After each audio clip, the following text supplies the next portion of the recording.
ব্যাপারী এক শ্রেণীর মধ্যস্বত্বভোগী করে যাচ্ছে আপনাদেরকে ব্যবহার করে। তাহলে আপনাদের তো দায়িত্ব এখানে কতবার বলবো আমরা সেই বাজারে কতবার বলে গেছি রিপন সাহেবকে আপনি সহজ কথা বলে দিবেন তারপরে রসিদটা আপনাকে পাঠাতে। এখন হোয়াটসঅ্যাপে পাঠাতে 10 সেকেন্ডও সময় লাগে না, খুব কঠিন কাজ না। উনি এটা কখনোই আপনাকে পাঠাচ্ছেন না, আপনিও তদারকি করে নিচ্ছেন না। কারণ এই জায়গাটা গ্যাপ করে রাখতে পারলে উনি যা বলল 56 করে কিনেছে, যদি উনি 56 করে কিনে আপনি দেখেন মাল বেচা দেখেন কত মালটা যিনি এনেছেন উনি 28 টাকা করে ওনার পড়েছে এই ইম্পোর্টারের 27 টাকা লাভ 1 কেজি আলুতে এক ইম্পোর্টার করতেছে। উনার বক্তব্য এবং উনি যে তথ্য আমাকে দিলেন সেই অনুপাতে এই ট্রেডিং 1 কেজি আলুতে লাভ করছেন 27 টাকা 28 পয়সা। আবার ওনার কাছ থেকে রিপন কিনে আপনার কাছে আলু পাঠাচ্ছে, রিপন একটা লাভ করতেছে। তো রিপন কত করে কিনেছে এই তথ্যটা সম্পূর্ণ মিসিং, আমাদের দিচ্ছে না। এবং আমি বলতে পারি আমরা তথ্য নিয়ে আসি এই বিএস ট্রেডিং উনি যে 28 টাকা করে কিনেছে এই আলু কখনোই 56 করে বিক্রি করবে না।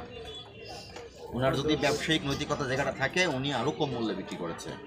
এই রসিদটাই উনি হাইড করে ফেলছে, হাইড করে আপনাদেরকে আলু পাঠিয়ে বলছে আমি বেশি মূল্যে কিনেছি, তুমি এই মূল্যে বিক্রয় করো। এবং ওনার কথা আপনি বাইবেল মনে করে ওনার নির্দেশনায় বিক্রয় শুরু করে দিচ্ছেন। আপনাকে দেখে আপনার প্রতিবেশী ব্যবসায়ী একই কাজ করতেছে। তা আপনারা যদি সবাই এইভাবে করেন, আপনি যেটা বললেন এটা খুবই ভয়ঙ্কর কথা যে আপনার বাবাও এই কাজগুলো করে গেছে, আপনি এসে আপনি সেম কাজগুলো করছেন। উনি যদি ভুল করে থাকে আপনি কি সে ভুল করবেন? না, অবশ্যই ভুল তো সংশোধন, যখনই ভুলটা ধরতে পারবো অবশ্যই সংশোধন করার চেষ্টা করবো। তাহলে আপনার এখানে কি দাঁড়ালো? আপনি দেখেন, আপনি যে রিপন ব্যাপারী কথা বললেন উনি প্রথমত অস্বীকার করলো 15 তারিখে আপনাকে আলু পাঠিয়েছে, এটা আমি ধরলাম, কিন্তু ওনার ক্রয় রসিদ উনি দেখাতে ব্যর্থ হলেন আপনার মাধ্যমে। এবং আপনি যে কমিশন নিচ্ছেন আমি বললাম কখনো 8 আনা কখনো 1 টাকা করে নেন, এই কমিশন এজেন্টের লাইসেন্স আপনার নাই। এই দুইটা মূল অপরাধ। এর পাশাপাশি আপনি কিন্তু বিক্রয় করেছেন 4 জায়গায়। প্রথমেই আমাদেরকে মিথ্যা তথ্য দিলেন যে আপনি কোনো আজকে বিক্রয় করার বন্ধ রেখেছেন। আপনি যদি বলতেন যে আমার দোকানের কাজ চলতেছে, পাশাপাশি আমি অল্প পরিসরে বিক্রি করছি, আমি তথ্য নিয়ে চলে যেতাম আপনার। তাহলে এই যে বিভ্রান্তমূলক কথাবার্তা বলেন, পাজেল তৈরি করেন, এগুলো তো বাজারে একটা শূন্যতা তৈরি হয়, সেখান থেকে তো মূল্যটা বৃদ্ধি পাই।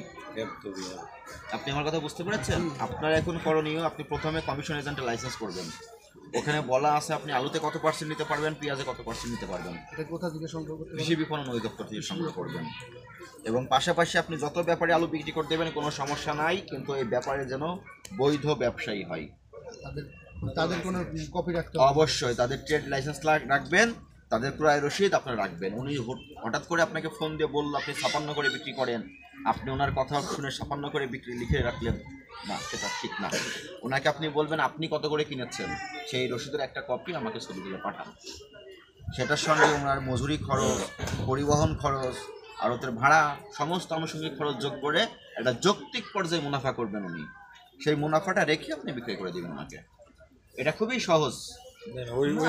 এই জায়গাগুলোই আপনারা অবহেলা করে যাচ্ছেন বারবার।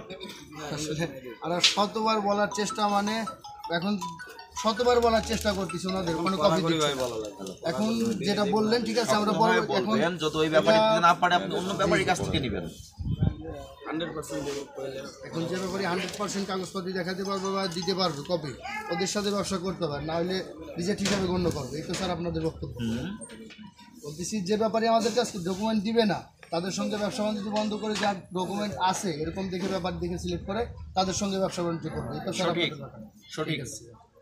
আমাদের কথা একজন সাধু ব্যবসায়ীর সঙ্গে ব্যবসা করেছেন, আপনাকে ব্যবহার করে আর একজন অধিক মুনাফা লুটে নিয়ে চলে যাচ্ছে, কিন্তু কোনো ডকুমেন্টস দেখাতে পারছেন না। এটা তো অবশ্যই, এটা আপনাদেরও যেরকম পরিস্থিতি আমাদেরও একই।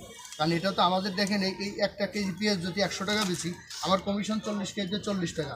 আবার যদি 1 কেজি পেঁয়াজ যদি আমি 50 টাকা বেশি, ওই 50 কেজিতে 50 টাকা, ওই কমিশন কিন্তু সেম। আমাদেরকে আসলে আমাদের ব্যবহার করে একটা মাধ্যম ইনকাম নেওয়ার জন্য আপনার কোনো লিগ্যাল এন্টিটি নাই। আপনি যে কমিশনটা তুলছেন এটা অবৈধ হচ্ছে। জানা আছে, আমি জানি ট্রেড লাইসেন্স পর্যন্ত লাইসেন্স নাই, আমি জানি ট্রেড লাইসেন্স পর্যন্ত আমাদের কাছে থাকতে হবে, এই জন্য এটাই রাখছি। কিন্তু কৃষি বিপণন অধিদপ্তর থেকে যে আমাদের কমিশন এজেন্ট হিসেবে একটা কপি লাগবে, এটা আসলে সব জানা নাই আমার, বা আমি না, আমার মনে হয় যে এখানে যতগুলো আলাদা আছে 80% জানেন আছে।